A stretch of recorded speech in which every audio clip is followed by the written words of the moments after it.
அடடா! இது தங்க மோதிரமா? பண்ணையாரின் நிலத்தில் இத பார்த்தேனே! சரி, வீட்டுக்கு போய் சொல்லலாம். அட, இதெல்லாம் ஒரு கம்மல் செய்து போட்டுக்கலாம். அது நமக்கு சொந்தமில்லை, நிலம் பண்ணையாருடையது.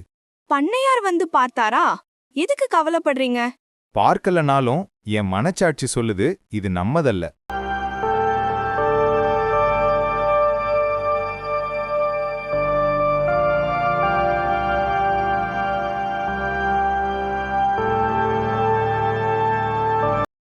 ஐயா, உங்க நிலத்தில் இதைக் கண்டேன். இது உங்களுக்கே சொந்தம். அருமை. உன் நேர்மைதான் இந்த மோதிரத்தைக் காட்டிலும் விலைமதிப்பானது.